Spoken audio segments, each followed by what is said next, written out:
Hi, I'm Theresa Abel of the Abel Contemporary Gallery, and I am so pleased to be here with Adria Arch.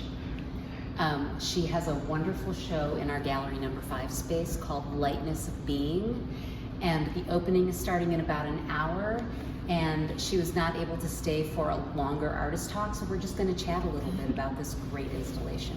So come on in.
So first, let's talk about what we're looking at and what the material is. Mm-hmm. So you were able to ship most of this work to us ahead of time. So what are these fabulous sculptures made from? Yeah, well, surprisingly, it's made of lightweight plastic.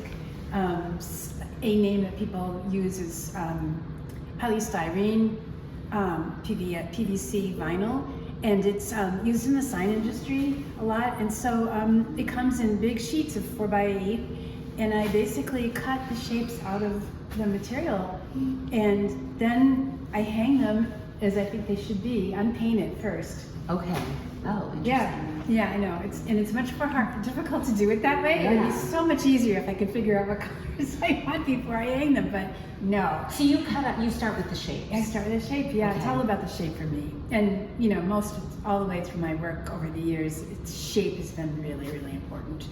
I love playing with that in negative space. So, so I have now a vocabulary of shapes that I tend to use, and I now know, which kinds of shapes I want, because I want really strong shadows, and I want the interplay between the positive and the negative to be really interesting, and I want people to be able to peek through and look, through the holes at other things in the room or at each other pieces.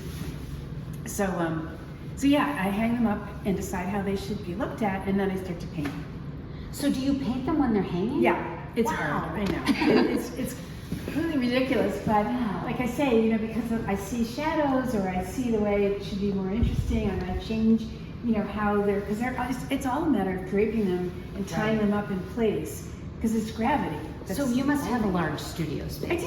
It's about this size. Okay. Because I don't know how else you would visualize. Yeah. No, it's really hard. And even then, I don't have much place to stand away from it. Right. So, yeah. So when you're planning an installation like this, did you know exactly where these pieces might be hung in here, or you came in here and played? I just played. Okay. Yeah. Great. What I did in my studio is I tried to, figure out what dimensions this space would be fitting into my studio, and then I tried to work with that, and and we got so far, and then but I knew that it's always different depending on where you move, and I knew that I could I was pretty confident in the shapes and the other things that I brought with me that I'd be able to make something really interesting here. So I didn't know exactly. No, I didn't. Well, and the reason we were so excited about your proposal when you proposed Lightness of Being was using the whole space, having it be this very immersive experience. It was unlike anything we had quite seen before, and I love the way it sort of takes the viewer on a journey as they walk through here, and that you see through it everything you talked about. There's a joyousness about it, and playfulness. Yeah. Does that ring true to you? Yes, I hear that a lot. I do get that. Yes, and I guess for me, what happens in an installation is that I'm able to create a space where people can enter, and hopefully with a soundtrack going on, it creates this kind of moment of, pause and meditative sort of stop and think about awe and think about, just sort of gentle things. Right. So that's what I'm hoping for. Yeah. I mean, I prefer thinking about each one of these in relationship to the others. That's always how I work.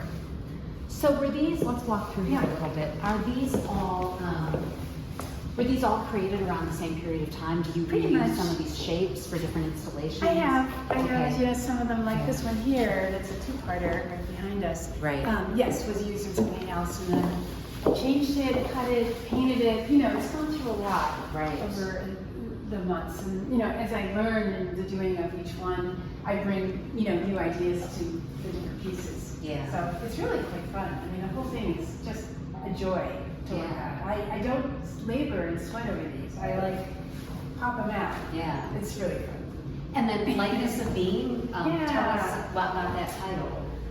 Well, because they hover, they hang in mid-space, and I want the feeling of them just to be kind of like uplifted, like without gravity. I mean, it was the title of a very famous book. But that had unbearable in it. The unbearable Lightness of Being. And if you read what he wrote about what he meant with that title, it is nothing. Well, that's what to do with this. I was going to ask you if you Yeah. were referencing the Kundera book and if it was intentional because your work, this work seems like it has a very different intention than that novel did. Yes. And obviously intentionally you took off the unbearable part of it. Yeah. No, I know, but I loved the Lightness of Being. Yeah. I mean, It's a beautiful I title. couldn't think of anything better. I really No, it's couldn't. great. So And I'm then just beings, do you feel like these reference the human body in any yes, way? Okay. I do. And I love dance, and I've always loved it. And and I think when I make these, when I cut them out of the sheet of plastic on the ground, I'm using my whole body. It really is this big gestural movement. So it is about the body. And they're sort of human scaled, so you can, even get inside of it and look up into it if you want to. They're also hanging low. Right. I have them hanging high, but Yeah. I prefer it when people are really right up, Yeah. like this into them. So Yeah. No, you should have a conversation with it. Yeah. So that's very important. Yeah. Are you a dancer? No, I mean, I loved it as a teenager. Yeah. Took ballet for many years. Okay. I adore it. I love watching that, all kinds of dance. I mean, just a dance fanatic. Well, that makes sense because they're on motors. Yeah. Oh, yes. Many of them are. Yeah. And so they're slowly rotating through the space and there's music, so it all makes sense. So it's a beautiful dance, right? Exactly. Oh, that's so great. Yeah, and the movement piece, it was something, when I first started doing these, I actually hired dancers to come in. But, it was only either at an opening or like pop-up, you can't do that for the whole time of the show. But before I had thought about how to have some kind of movement within them, I hired dancers to kind of show viewers, how you might relate to them. So that was really fun, but also not, you can't duplicate that. So then I was discussing, how could we get these to move? And my husband, who's a pretty good engineer with this stuff, suggested that there is a way with the use of motors and computers to create something that just keeps us in motion and I go back and forth very, very, very slowly. So you don't almost realize that they're on a motor. But Unless you spend some time, you get in there and then you're like, oh, it's moving. Right. And some will move and Yeah. others won't. So it's But I love that. It's a great surprise because as you walk up from the stairs and you see them, you think, oh, that's a stationary piece, and then you think, it's not. Yeah. Exactly. Oh, that's so great. Well, now I want you to like collaborate with some like modern dance troupe. I would or love something to. and Oh my do- God, yes. Yeah. I am always kind of looking for that opportunity. Yeah. So yeah, I would love to do that. That's great.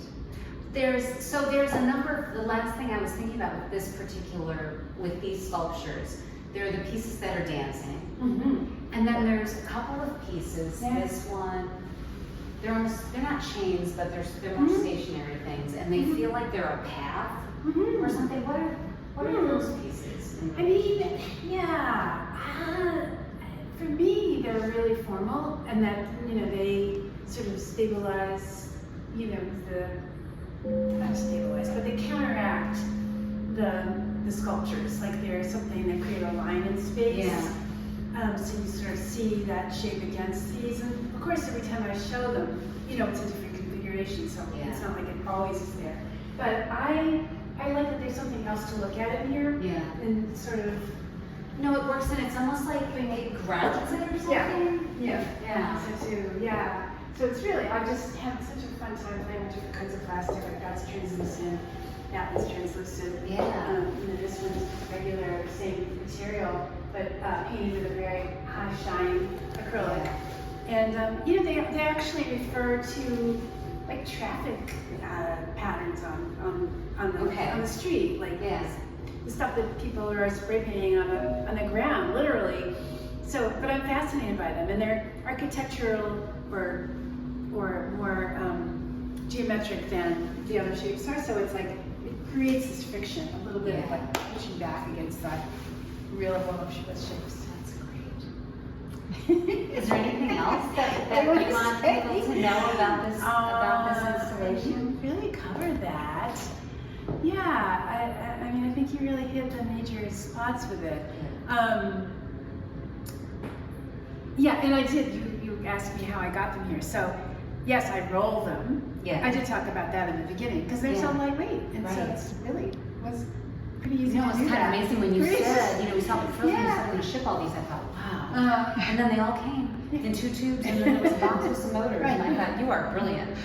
Thank you. Anyway, but that's great. I'm so happy to be here. We're Theresa. so happy to have you here, and I'm so excited for people to come to the opening tonight and experience this. And the other show that's up right now is Pranav Sud, and we obviously thought about this, but he makes these paintings that are bold and bright and colorful, and I just think that the whole gallery is just filled with this sort of exuberance right now, and it makes me really happy. Oh, so nice. So we're so delighted you're here. Oh, thank you. Thank you so much. The show's up through November 3rd, and we hope lots of people can come and see it.